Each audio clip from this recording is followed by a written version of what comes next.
여러분들 만나는 것이 이렇게 행복하고, 아멘도 별로 안 하시지만은 예배 시간마다 만날 수 있어서 행복하고, 하나님 앞에 예배할 수 있어서 행복하고, 아멘 할 수 있어서 행복하고, 여러분 안에 성령님이 계셔서 어느 때보다도 여러분들의 얼굴이 환해요. 물론 마스크로 가려져 있지만 여러분 한 분 한 분이 그렇게 소중하고, 오늘의 귀한 브루스 추리오 멤버의 귀한 찬양 하나님이 받으신 줄로 믿습니다. 하나님 고맙습니다. 감사합니다.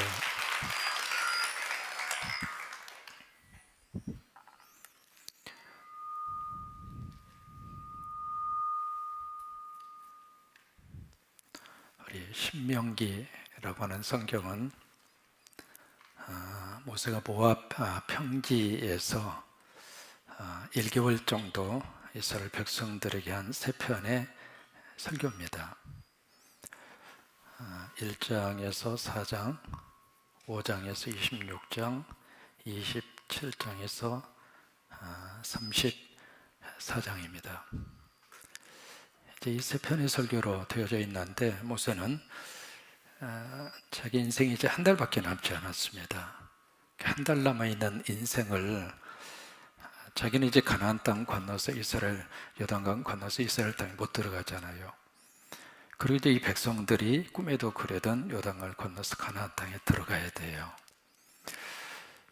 그래서 광야에서 태어난 그 세컨드 제너레이션, 이 세대를 보면서 이 요단강을 건너서 이제 가나안 땅에 들어가게 되는데, 이제 그들에게 어떤 모세의 혼신의 힘을 다 기울여서 그 인생의 마지막 엑기스를 토해 놓습니다. 사람이 가장 정직한 말을 어느 때 할까? 사실은 죽음을 앞두고 유언입니다. 그래서 여러분, 유언은요 법적으로 굉장히 큰 효력을 가지고 있잖아요. 사람이 죽으면서까지 거짓말을 하겠는가, 그 생각을 해서 유언에 대해서는 굉장히 그런 효력을 가질 정도로 사람이 가장 정직한 순간, 어떤 면에서 사람이 자신이 어떤 모든 것을 다 걸고 순수함과 열정으로 토해놓을 수 있는 마지막 말이 있다면 그게 죽음을 앞에 둔 사람의 유언이잖아요. 그래서 모세, 이 신명기라는 성경이 그런 의미를 가지고 있습니다. 여러분, 모세의 오경이 있는데 창세기부터 출애굽기, 레위기, 민수기, 신명기까지 그 중에서 이스라엘 백성들이 가장 사랑하는 성경이 바로 신명기입니다. 왜냐하면 그런 마음을 알기 때문에 그렇습니다. 그래서 1장에서 4장까지가 사실은 이제 서론에 해당하는 부분이거든요. 여기서 무엇을 말씀하시는가? 과거의 역사를 언급을 합니다. 과거의 역사를 언급하면서 그 역사 속에서 하나님이 무슨 일을 하셨는가? 여러분, 역사 속에서 우리가 들여다볼 수 있는 것은 하나님의 자취입니다. 사람의 자취라고 하는 것은 별로 그렇게 기억될 만한 것이 그렇게 많지 않습니다. 결국 하나님의 자취예요. 하나님이 어떻게 역사하셨는가, 하나님이 어떻게 그 민족을 이끌어 오셨는가, 하나님이 그들과 어떤 일을 어떻게 행하셨는가. 그래서 이제 이 1장에서 4장이 전체 신명기에서의 서론이거든요. 인트로덕션 부분인데, 이 서론을 통해서 과거에 하나님이 우리 민족 가운데 어떻게 무슨 일을 하셨는가, 그리고 하나님의 역사하심 앞에 우리의 조상들은 어떤 반응을 보였는가, 그것을 쭉 설명하고 있는 것이 1장에서 4장까지, 이것이 바로 이제 신명기라는 성경의 서론입니다. 그 다음에 5장에서 26장까지가 사실은 이제 본문입니다. 가운데 바디에 해당하는 부분인데, 여기서는 이제 뭘 말씀하시는가? 가장 중요한 게 십계명입니다. 근데 이 십계명을 어떻게 해석하는가? 두 가지로 해석을 해요. 첫째는 규례, 두 번째는 법도로 구체적으로 설명을 하고 있습니다. 이 두 번째 부분이 바로 뭐냐면, 요단강 건너가서 가나안 땅에 살아야 되는데 어떻게 우리가 삶을 꾸려갈 것인가, 어떻게 사회생활을 하고, 어떻게 인간관계를 맺고, 어떻게 윤리와 도덕을 가지고 우리가 살 것인가, 이제 그 부분을 다루고 있는 것이 바로 이 가운데 바디에 해당하는 이제 5장에서 26장입니다. 그 다음에 27장에서 34장까지는 이제 하나님의 백성과 하나님이 다시 한번 언약을 갱신을 합니다. 오늘 이제 언약이라고 하는 말이 자주 등장을 하는데, 그래서 이 부분에 대해서는 바로 뭐냐면 미래에 하나님이 무슨 일을 하실 것인가, 이 초반절의 이 서론 부분이 하나님이 무슨 일을 하셨는가, 과거적인 일이라면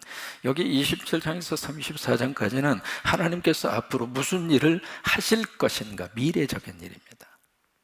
그래서 이제 그 부분에 유명한 신명기 28장이 거기에 결론 부분에 등장을 하고 있거든요. 너희가 순종하면, 거기에서 하나님이 너무 귀한 축복을 약속하고 있습니다. 근데 우리가 복만 생각하면 안 되고요, 그 복을 하나님이 어느 때 주시는가, 하나님의 말씀에 순종할 때. 여러분, 하나님 말씀에 순종하셔서 그 복 다 받으세요.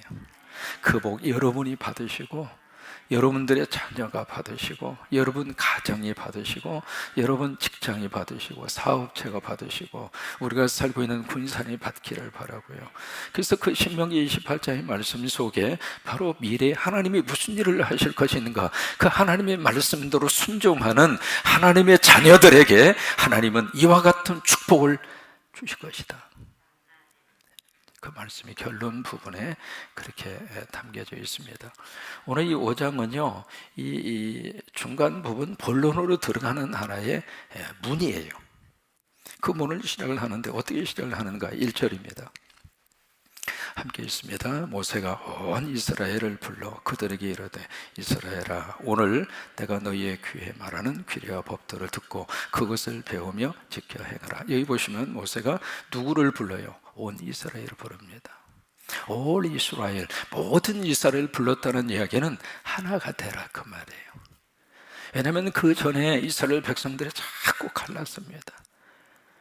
서로 사분 오열되고 분열되고 갈라서고, 근데 그 백성들을 지금 하나로 지금 모으고 있습니다. 그래서 온 이스라엘이라고 하는 그 단어 속에 하나가 되라, 그 말이에요. 여러분, 예수님 안에서 하나가 되는 게 복입니다. 예수님이 요한복음 17장에서 이 지상에서 예수님이 드린 기도가 있습니다. 주기도문하고요, 예수님이 직접 하신 기도하고는 구별이 돼야 돼요. 주기도문은 우리에게 기도를 이렇게 해라고 가르쳐 주신 거고요, 예수님이 직접 하나님 앞에 드린 기도는 요한복음 17장이에요. 그 예수님이 드린 기도 가운데 가장 하나님 앞에 간절히 드는 그 기도의 내용이 바로 뭐냐면, 아버지와 내가 하나가 된 것과 같이 저희들이 하나가 되게 하옵소서. 여러분, 하나가 되어야 마귀와 사탄이 들어오지 않습니다. 부부가 하나가 되어져야 힘든 이 세상을 서로 극복하고 살아갈 수 있습니다. 성도들이 하나가 되어져야 행복합니다. 목사와 성도가 하나가 되어져야 하나님이 이 교회를 크게 들어 쓰십니다. 장로님들이 하나가 되고, 권사님들이 하나가 되고, 재직들이 하나가 되고, 교사가 하나가 되고. 그래서 여기 올 모든 이스라엘이라는 단어 속에 그 의미를 지금 담고 있는데, 그 온 이스라엘을 어떻게 했는가 1절에 보시면 불렀어요. 이 불렀다고 하는 이야기는 영어로 서문이라고 하는 단어, 소환이라고 하는 단어를 쓰는데, 그 불렀다고 하는 말이 히브리어로 바로 어떤 말이냐면 카라라고 하는 말입니다. 한번 해보실까요? 카라. 이 카라라고 하는 말을 어느 때 쓰느냐면 통성기도할 때 이 단어를 씁니다. 우리가 통성기도할 때 조용히 드리는 기도는 그냥 기도라고 그러잖아요. 우리가 통성으로 기도할 때는 어떻게 될까요? 목소리가 커져요, 작아져요? 커질 수밖에 없죠. 그래서 이제 두 손을 번쩍 들고 우리가 주여 삼창 가고 하나님 앞에 통성으로 기도합시다. 그러면 어떻게 돼요? 소리가 줄어들어요, 커져요? 커지죠. 그때 쓰는 히브리어가 카라입니다. 지금 여기 모세가 이스라엘 백성들을 부르는데 조용한 목소리로 그렇게 부른 게 아니에요. 이 카라라고 하는 단어를 썼을 때에는 그 이스라엘 백성들을 부를 때에 큰 소리로, 그러니까 모세의 어떤 절규와 같은 부름이에요. 혼신의 힘을 다해서 그 이스라엘 백성들을 다 지금 부르고 있습니다. 고함 치듯이 그 백성들을 다 지금 부르고 있는 거예요. 그러면서 그들에게 말하고 있습니다. 무슨 말씀을 주시는가? 이스라엘아, 어느 때, 오늘, 거기다가 꼭 표시를 하세요. 오늘이라고 한다. 이 오늘이라고 하는 단어가요, 거기서 한번 나오고 또 한번 3절에 보시면 오늘이라고 하는 단어가 또 한번 나옵니다. 영어로 today라고 하는 말이죠. 오늘. 그러니까 오늘, 그러니까 이 오늘이라고 하는 단어 속에 아주 깊은 의미를 가지고 있습니다. 성경은 두 가지의 그 내용을 같이 가지고 있습니다. 첫째는 그때 거기서라고 하는 의미를 가지고 있고요. 두 번째, 이 성경은 지금, 그 다음에 여기서라고 하는 내용을 가지고 있습니다. 그러니까 역사라고 하는 말을 말할 때 바로 이 부분을 이야기합니다. 그때 거기에서 하나님이 어떻게 역사하셨는가, 그때 거기에서 이스라엘 백성들은 하나님과 어떤 관계 속에서 살았는가, 그것이 바로 이 앞부분이거든요. 그래서 우리가 성경을 읽는다 그 이야기는요, 그때 거기서의 사건을 우리가 읽는 거예요. 근데 그때 거기서 일어난 사건이 그것으로 끝나면 나하고는 관계가 없습니다. 벌써 이 신명기 사건만 하더라도 수천 년 전의 사건이잖아요. 그리고 지금 모압이라고 하는 평지 우리가 가보지도 못했고 어떻게 생겼는지도 모르잖아요. 그러니까 그때 거기에서 일어난 그 사건, 그것으로 성경이 끝나지 않습니다. 그 성경이 오늘 지금 어디에서, 여기에서, 오늘이라고 하는 이 시간 속으로 그때 거기서의 사건이 내 속으로 확 와닿는 것이 바로 뭐냐면 설교입니다. 여러분, 설교라고 하는 것은 그때 거기서의 사건이 지금 오늘 여기에 사건으로 해석되는 게 설교예요. 오늘 모세 이스라엘 백성들을 다 저기에 가라, 통성기도 하는 심정으로 그 백성들을 다 지금 모은 다음에 그들에게 말씀하시는 첫 번째 단어가 오늘. 내가 너희의 귀에 말하는 규례와 법도를 듣고, 그 다음에 그것을 어떻게 해요? 배우고, 세 번째, 그것을 어떻게 해요? 지켜 행하라. 세 가지입니다. 이게 다른 순간에 지금 주시는 말씀이 아니라 과거에 주셨던 말씀으로 그 말씀이 끝난 것이 아니라 오늘 하나님이 말씀하신다고 하는 거예요. 여러분, 설교를 들으실 때마다 그 음성으로 듣게 되기를 축복합니다. 옛날 역사를 듣는 것으로 끝나면 그 사건은 나하고는 관계성이 끊어지는 거예요. 오늘 여기에서, 내 삶의 자리에서 오늘 지금 하나님이 말씀하시는 거예요. 오늘 하나님이 나에게 말씀하시는 거예요. 모세가 이스라엘 백성들에게 말한 것으로 끝난 것이 아니라 그 말씀이 오늘 지금 나에게 하나님이 말씀하시는 거예요. 그것이 내 가슴 속으로 느껴지고 그 가슴 속으로 받아질 때 그때 그 설교가 나에게 레마가 되는 거예요. 그래서 오늘이라고 하는 이 단어. 근데 그 말씀을 어떻게 듣는가? 첫째로 어떻게 해요? 듣고, 두 번째는 뭐예요? 배우고, 세 번째는요, 지켜, 뭐 하죠? 행하라 이거예요. 첫째는 듣는 거예요. 이 듣는다고 하는 말이 오늘 이제 본문 속에 두 번 나옵니다. 이 듣는다, 이 들으라 라고 하는 이것이 바로 뭐냐면 그 유명한 쉐마입니다. 쉐마. 많이 들어보신 히브리어 단어잖아요. 쉐마. 이 쉐마라고 하는 것은 신명기 6장 4절 6절 그만 쉐마, 그것만 쉐마가 아닙니다. 내가 지금 이 순간 듣고 있는 모든 하나님의 말씀이 쉐마예요. 그래서 이 쉐마라고 하는 것은 그냥 귀로 듣는 것을 쉐마라 그렇게 말하지 않습니다. 온 몸으로 듣는 것을 쉐마라고 그래요. 우리가 이제 귀로 들을 수 있잖아요. 그리고 귀로 듣고 이성으로 생각하고 그것을 우리가 쉐마라 그렇게 말하지 않습니다. 마치 달리기 선수가 출발선상에서 다 준비하고 있습니다. 그때 출발을 알리는 총을 쏘잖아요. 땅 하고 총소리가 들리면 총소리를 들었어요. 그리고 가만히 있어요. 그러면 들은 거예요? 안 들은 거예요? 안 들은 거예요. 거기에 들었다고 하는 이야기는 출발 신호와 더불어서 어떻게 해요? 앞으로 달려가야 돼요. 그런 것처럼 이 쉐마라고 하는 단어를 쓸 때에는 단순히 듣는 것으로 끝나는 것이 아니라 온 몸으로 그 말씀을 듣고 말씀 가운데 부딪혀오는 것을 내 가정에서 적용하고 나에게 적용하고 내 자녀에게 적용하고 내 아내에게 적용하고 남편에게 적용하고 그게 쉐마예요. 그 다음에 들은 것으로 끝나지 말고 두 번째 어떻게 하는가? 배우라고 그랬어요. 따라서 한번 해보실까요? 예배는 배움이다. 여러분, 예배 속에 교육적인 차원에 반드시 들어가 있습니다. 그래서 예배를 통해서 우리가 배우는 거예요. 우리가 성경을 쭉 지금 배우고 있잖아요. 창세기부터 우리가 신명기까지 배웠잖아요. 우리 새벽의 시간에 지금 빌립보서 우리가 배우고 있잖아요. 지금 주일날에 우리 사도행전을 배우고 있잖아요. 금요 성령 집회 우리가 베드로 전서를 배우고 있잖아요. 이거 지금 배우는 거예요. 그러니까 우리가 듣는 것으로 끝나지 말고요, 하나님의 말씀을 배우셔야 합니다. 왜요? 배운 것만큼 여러분 우리 믿음이 살아납니다. 배운 것만큼 기도가 힘이 있습니다. 배운 것만큼 삶이 든든해집니다. 그래서 우리는 말씀을 덮어놓고 믿는 것이 아니라 말씀을 열어놓고 믿어요. 그래서 말씀에 대한 지식이 깊어지면 깊어질수록 우리 삶이 그렇게 풍성합니다. 미국 사람들 이렇게 대화를 하다가 보면 미국 사람들이 대화할 때 가장 유식하게 생각하는 대화법이 뭐냐면 그 대화 속에 성경 말씀이 인용이 되는 것이 최고로 유식한 대화입니다. 이번 주 바이들의 취임 연설에서도 성경 말씀이 인용이 되잖아요. 그러니까 성경 말씀을 배우면 배울수록 삶에 대한 격이 높아지는 거예요.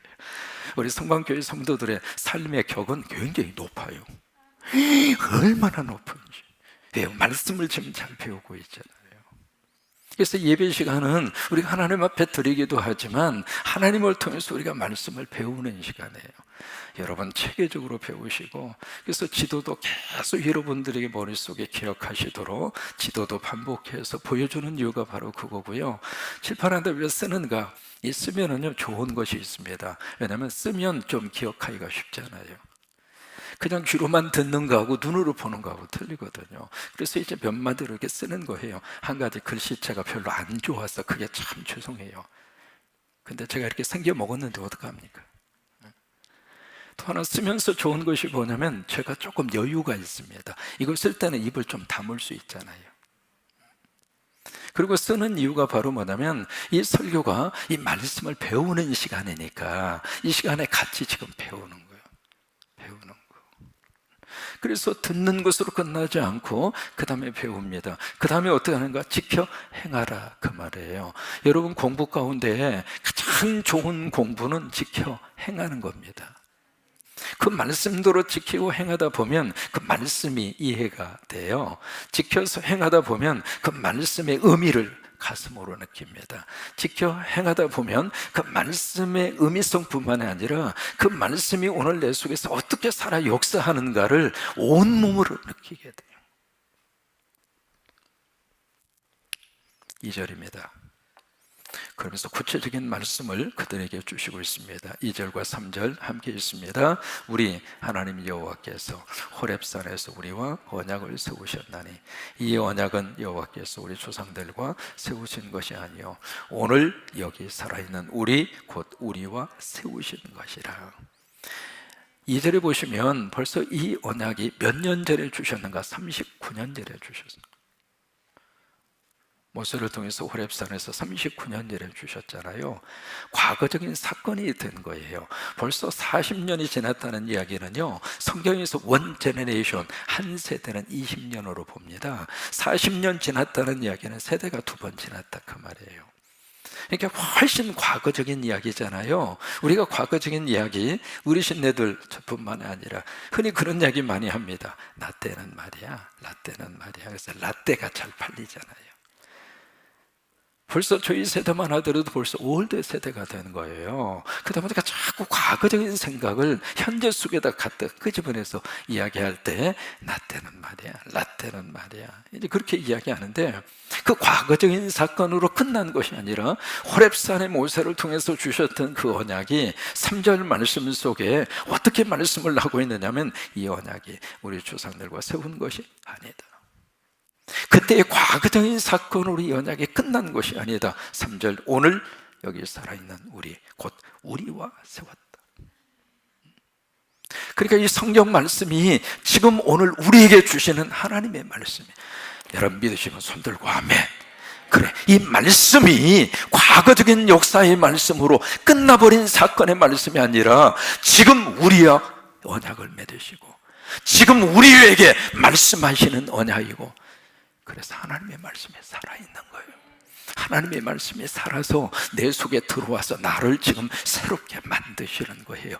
하나님의 말씀이 내 삶 속에 들어와서 나를 고쳐주시고 나를 붙들어 주시고 나를 새롭게 만들어 가시고, 그래서 하나님의 말씀은 지금도 살아서 좌우에 날선 어떤 것보다 예리하여 심령의 골소를 찔러 쪼개기까지 한다.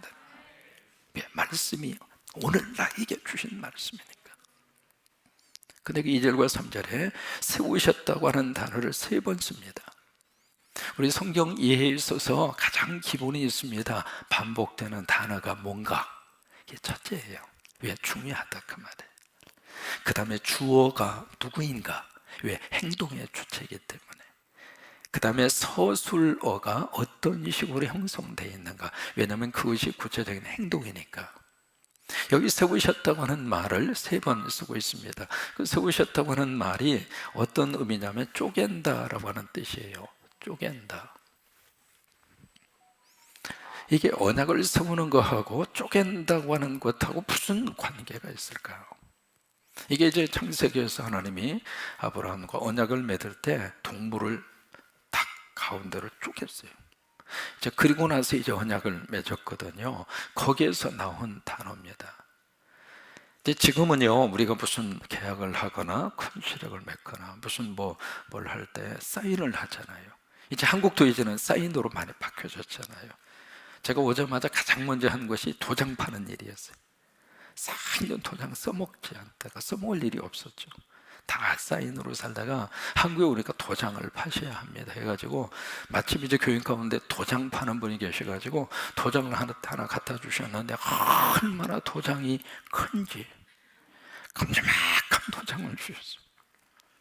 그게 제 인감 도장입니다.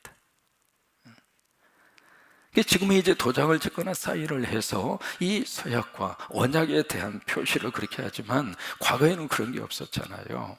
그래서 어떻게 하느냐면 동물을 잡아서 가운데를 쪼개요. 그리고 언약을 맺습니다. 굉장히 무서운 내용이 거기에 담겨져 있는 거예요. 서로 이제 약속을 하면서 동물을 탁 잡아서 쪼개놓은 다음에 무슨 얘기냐면 이 언약을 깨는 사람은 죽는다 그 말이에요.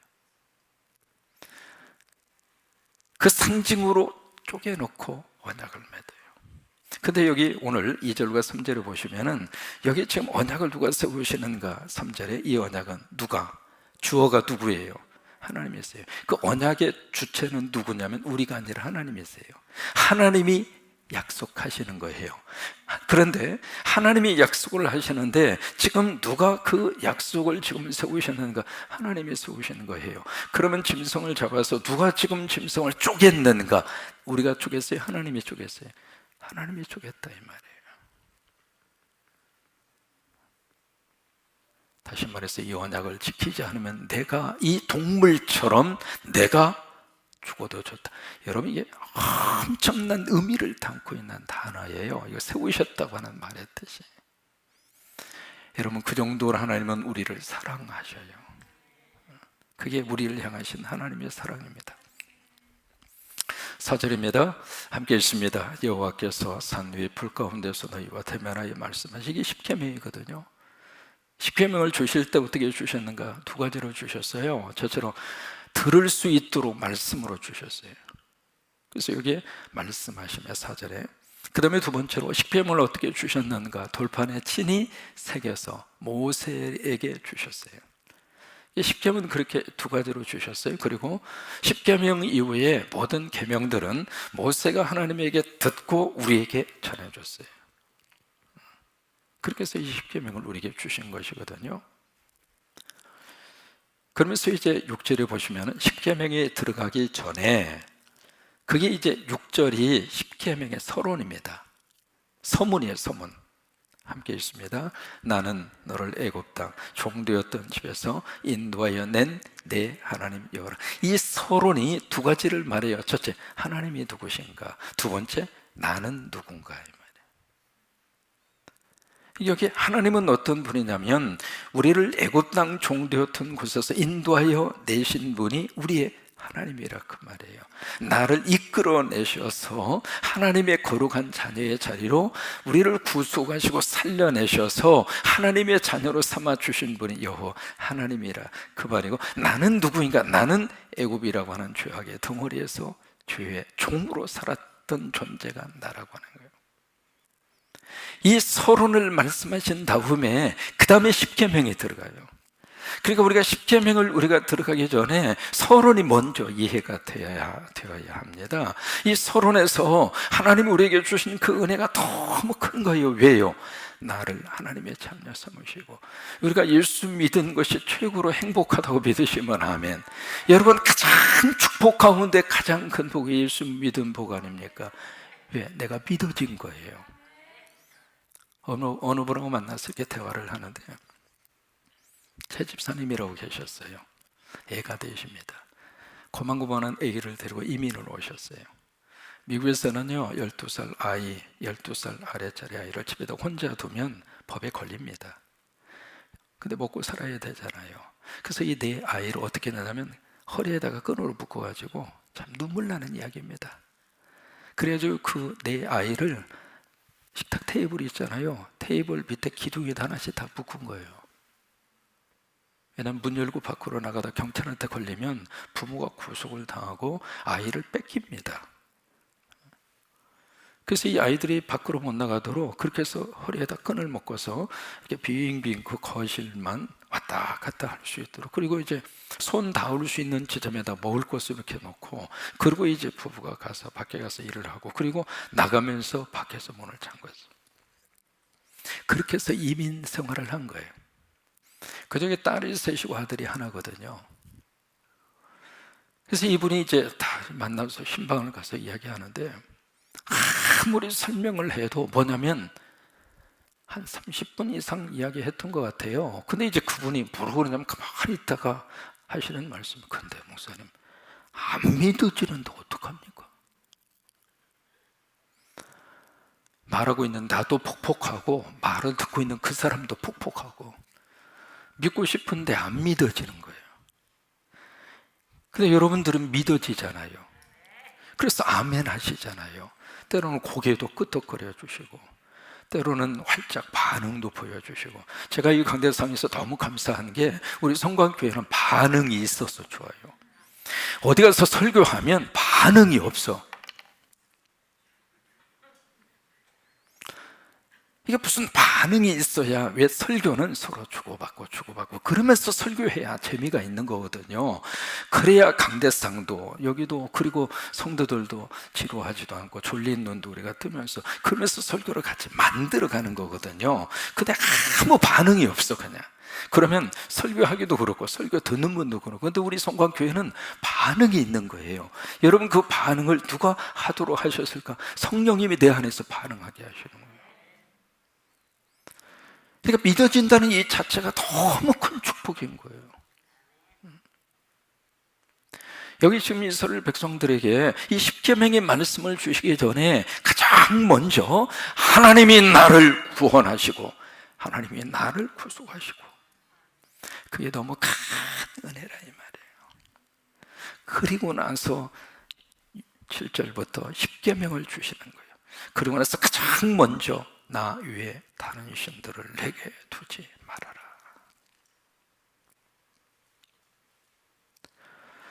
그럼 하나님의 은혜가 너무 크게 느껴져 오면, 보세요. 십계명이, 이 계명이라고 하는 이 자체가 무거운 짐처럼 여겨질까? 아니면 하나님의 은혜와 사랑이 너무 크면, 크다고 느껴졌을 때 이 계명은 얼마나 축복된 일인가?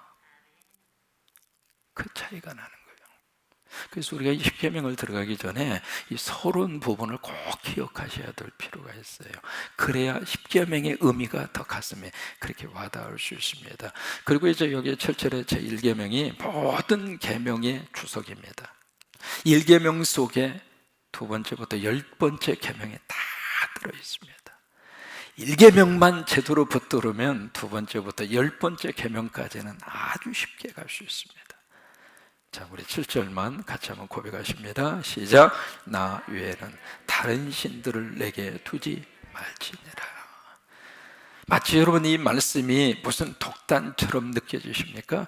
마치 기독교가 폐쇄적인 종교처럼 느껴지십니까?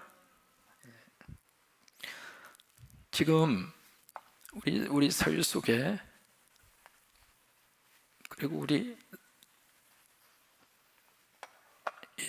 세계의 사상적으로 지금 많은 영향을 미치는 사상이 두 가지가 있습니다. 다원주의하고 혼합주의입니다. 알게 모르게 우리가 접하고 있는 모든 예술, 음악뿐만이 아닙니다. 드라마, 할 것 없이 지금 세계사적으로 이 사상이 쫙 하고 지금 우리 속에 알게 모르게 서서히 물들어오는 것이 다원주의하고 혼합주의입니다. 왜냐하면 이 두 가지의 사상은요, 굉장히 합리적입니다. 그리고 설득력이 있습니다. 그리고 누구든지 들으면은 그럴 수 있다, 또 그래야지, 어떤 공감을 얻을 수 있는 부분이 의외로 많습니다. 여러분, 이 다원주의라고 하는 것은요, 하나님을 믿지 말라 그 말이 아닙니다. 하나님을 믿어라 그 말이에요. 근데 왜 하나님만 믿냐? 알라도 믿고, 아니면 남미 호랑개교, 일본에서 나온 거 있잖아요. 그것도 믿고. 그러니까 이 다원주의라고 하는 것은 하나님만 믿지 말고 하나님도 믿고, 이것도 인정하고 저것도 인정하고.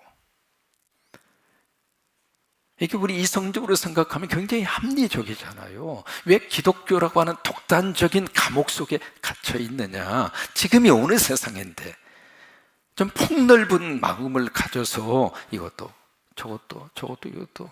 왜 서울 가는 길을 꼭 이 길만 있다고 그렇게 고집을 피우느냐? 서울이라는 목적지 여러 가지 방향에서 갈 수 있지 않느냐? 왜 기독교에만 구원이 있다고 그러느냐? 불교 안에도 구원이 있을 수 있지 않느냐?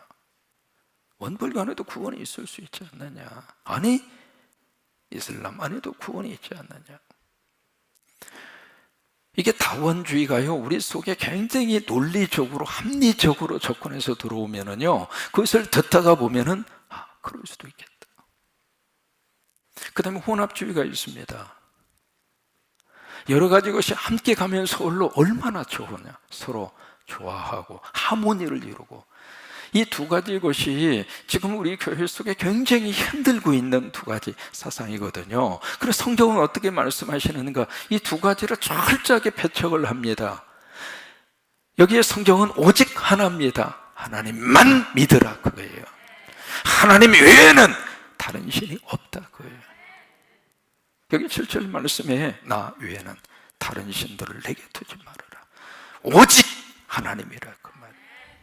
여기에는 타협이 없습니다. 여기에는 다른 것이 들어올 여지를 두지 않습니다. 오직 하나님만, 오직 하나님만. 이 7절의 말씀이 내 속에 확실하게 우리 잡고 있을 때, 그때 우리가 고백할 수 있는 것이 여호와는 나의 목자시니 내게 부족함이 없으리로다. 그래요. 하나님만 믿고 살고 있는 여러분들, 하나님이 도와주십니다. 하나님이 역사하시고, 하나님이 함께 하시고, 하나님이 붙들어 주시고, 하나님이 코로나의 뒷것도 열어주시게 될 것이고, 하나님 우리 자녀들의 미래도 책임질 줄로 믿고, 하나님께서 우리 가정도 세우실 줄로 믿고, 하나님이 내 인생의 먼 훗날까지도 하나님이 우리를 붙들어 주시고 인도해 주시게 될 줄로 믿습니다. Only Jesus Christ. 오직 예수 그리스도.